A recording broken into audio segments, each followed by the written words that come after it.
تو ہم کو کوئی بہت زیادہ شوق نہیں ہے، آپ دیکھتے ہوں گے ہبا قبا جیسی مل گئی پہن کے چلے آئے۔ ابھی فروری میں بھتیجے کی ہماری شادی تھی، تو ہمارے چھوٹے بھائی حیدرآباد میں رہتے ہیں، وہاں سے ہمارے لیے ایک لمبا کرتا بڑھیا کوئی دبئی سے منگوایا ہوگا کہ وہ لے کے چلے آئے، وہ ایسے ہی رکھا ہوا تھا۔ پرسوں کی بات ہے، پرسوں یا نرسوں، وہ اس کو میں نے پہن لیا، بڑھیا کالر والر ذرا دکھ رہا تھا، اور وہ جوتی بھی ڈھنگ کی تھی۔ وہاں گئے تھے کہیں، تو ایک صاحب نے بڑے غور سے دیکھا، کہنے ماشاء اللہ آج تو مولانا بہت بن ٹھن کے نکلے ہو۔ وسیع حسن تو وہی ہے نا، یہ آج آدمی غور سے کیوں دیکھ رہا ہے؟ کپڑا ذرا اچھا ہو گیا ہے۔ تو تیسرا کام کپڑے کا کیا ہے کہ کپڑا آدمی کو زینت بخشتا ہے۔ ہن لباس لکم وانتم لباس لہن، تم اس کے لیے زینت بن جاؤ، وہ تمہارے لیے زینت بن جائے۔ میں مولانا اعجاز صاحب کو جانتے ہیں آپ؟ یہ تشریف فرما ہے سامنے ہمارے، تو انہوں نے کئی مرتبہ کہا کہ ہمیں وسیع حسن آتے ہو یار ذرا ہمارے یہاں گھر پہ چائے پی لو چائے پی لو۔ تو آج کا وعدہ تھا وہ بھی نہیں ہو پایا، شوق کے وقت ذرا سے چلے جائیں، کچھ پیڑ ویڑ دیکھنا تھا ملیح آباد، تو وہاں چلے گئے، پھر لیٹ ہو گئی نہیں جا سکے۔ ہم نے کہا بھائی انتقام مت لو، تم آ جاؤ ہمارے یہاں۔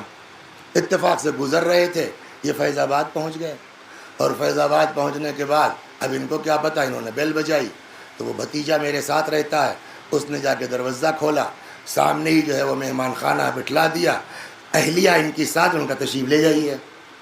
اب ان کو کیا پتا کہ مولانا گھر میں بیٹھے ہیں۔ اب جو ان کی بیوی پہنچی تو کیا دیکھا، مولانا وسیع حسن صاحب بیٹھ کے سلاد بنا رہے ہیں یا آلو چھیل رہے ہیں۔ جی تشریف لائیے گردن جھکا کے۔ اب آپ کے تشریف لانے سے تھوڑی کچھ ہوگا، اب تو کام ہو گیا۔ اب اس کے بعد آپ چائے وائے ہو گیا، اچھا بھائی وہ جانا تھا ہم کو اکبر پور، خدا حافظ خدا حافظ۔ اب اس کے بعد جو واپس ہم آئے مفتی گنج، تو جس کی زبان میں ارے بھائی واہ مولانا سنا آپ ماشاءاللہ کافی حد تک جورو کے غلام ہیں، یہاں ایسا پھینکتے ہیں ممبر پر آ کر کے، اور گھر میں آلو یہ چھیلتے ہیں، پیاز یہ کاٹتے ہیں۔ کون؟ مولانا اعجاز صاحب کی بیوی فرما رہی تھی بھائی اتنی بڑی مومنہ جھوٹ نہیں بول سکتی، واقعاً جھوٹ نہیں بول رہی ہیں، لیکن کیا گھر میں بیوی کے کاموں میں ہاتھ بٹانا جورو کا غلام ہونا ہے؟ سوال یہ ہے، جورو کا غلام ہے؟ حدیث نے بتایا ہے جورو کا غلام کون ہے، وہ بھی ابھی سناؤں گا، لیکن گھر میں بیوی کے کام میں ہاتھ بٹانے والا وہ کچھ ہو سکتا ہے، جورو کا غلام تو نہیں کہہ سکتے آپ۔ کیوں؟ اس لیے کہ وہ علی کی سنت پہ عمل کر رہا ہے۔ المؤمنین حضرت علی ابن ابی طالب سلام اللہ علیہ، جامع الاخبار میں یہ روایت ہے جو ہم لوگوں کے یہاں مولوی درجہ کلاس میں پڑھائی جاتی، وہاں سے یہ روایت ہے۔ فرماتے ہیں دخل علینا رسول اللہ، ایک دن مولا فرماتے ہیں پیغمبر ہمارے یہاں تشریف لائے، وفاطمۃ جالسۃ عند القدر، اور حضرت زہرا سلام اللہ علیہا کہاں تھی؟ پتیلے کے پاس، چولہے کے پاس، جو بھی کہہ لیجیے آپ، باورچی خانے میں۔ تو جناب فاطمہ تو اس میں وہاں تھی پتیلے کے پاس۔ میں کیا کر رہا تھا وہ جملہ سنیے، وَأَنَا أُنَقِّلُ الْعَدَسَ، اور میں دال چن رہا تھا۔ مولا نے فرمایا کیا؟ آ کر کے جو ہے وہ اعجاز صاحب کی بیوی نے اڑا دیا کہ یہ تو جورو کے غلام ہے۔ کیا دیکھ کے صاحب ٹماٹر کاٹ رہے تھے، پیاز چھیل رہے تھے، آلو چھیل رہے تھے، اور مولا خود فرماتے ہیں اَنَا أُنَقِّلُ الْعَدَسَ، میں عدس چن رہا تھا، دال چن رہا تھا۔ پیغمبر کی نظر پڑی، مولا کو خطاب کر کے فرمایا یا ابا الحسن قلت لبیک یا رسول اللہ۔ پیغمبر نے کہا علی، میں نے کہا جی۔ قال اسمع منی، علی سنو میں جو کہہ رہا ہوں، وما اقول الا من امر ربی، اور میں اپنی جیب سے نہیں کہتا کچھ سوائے حکم خدا کے۔ اس کے بعد سنیے امام کیا فرماتے ہیں، تب تک ڈھونڈ کے بتائیے، ہم کو ایک بہت عمدہ ٹکلے آدمی کی تلاش ہے۔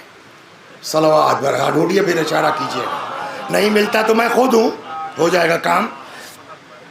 وما اقول، ارے یہ تو سامنے بیٹھے ہیں، وما اقول الا من امر ربی، میں جو کہتا ہوں وہ حکم خدا سے کہتا ہوں.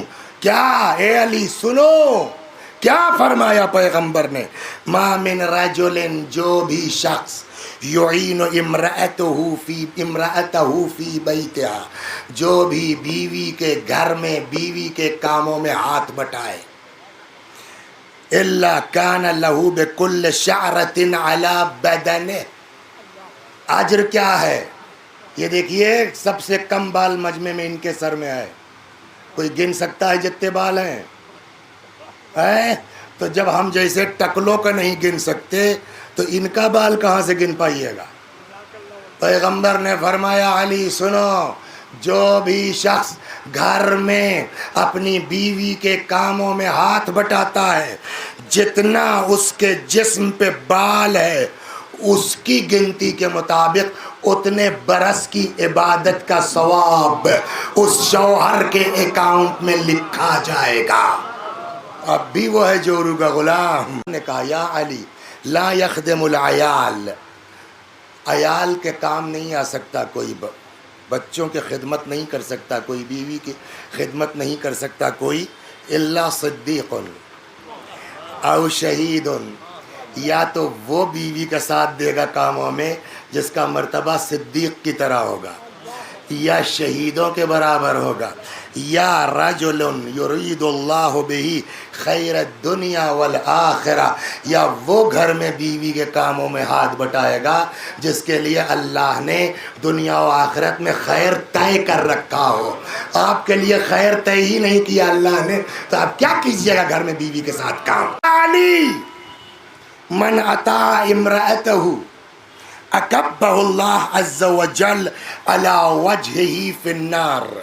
علی جو بیوی کی اطاعت کرے گا اللہ اس کو اوندھے منہ جہنم میں ڈال دے گا. یہ ہے. اس کو کہا جا سکتا ہے نہیں کہا جا سکتا ہے. لفظ اطاعت کا میننگ کیا نکلی؟ یعنی جو بھی جورو کا غلام ہوگا اس کو اللہ کیا کرے گا؟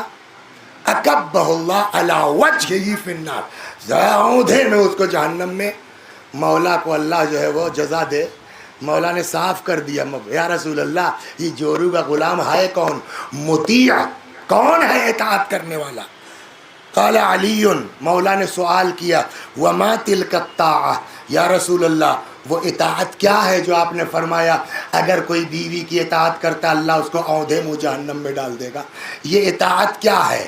یہ جورو کی غلامی کیا ہے؟ اب سنیے پیغمبر نے فرمایا قال یأذن لها فی الذهاب الی الحمامات. پرانے زمانے میں گھروں میں تو وہ سسٹم نہیں ہوتا نا تو وہ حمام الگ سے بنتے تھے. کرایہ بھیجائیے 5 روپے دیجیے نہا کے چلے آئیے. تو زنانے مردانے حمام ہوا کرتے تھے.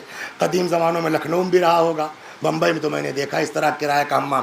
فرماتے ہیں کہ یأذن لها. تو مولا نے پوچھا پیغمبر نے کہا جو بیوی کی اطاعت کرے گا اللہ اس کو اوندھے منہ جہنم میں ڈال دے گا. مولا نے کہا کہ وہ اطاعت کیا ہے؟ پیغمبر نے فرمایا یأذن لها فی الذهاب الی الحمامات والعرسات والنائحات ولبس الثياب الرقاق. کہ وہ شخص جو اپنی بیوی کو حمام شادی مجلس میں جانے کی اجازت دے دے نازک لباس کے ساتھ. صلوات بر محمد. آپ سمجھے؟ یعنی جو شخص بیوی کی بے پردگی پر راضی ہے وہ اطاعت گزار ہے وہ جورو کا غلام ہے.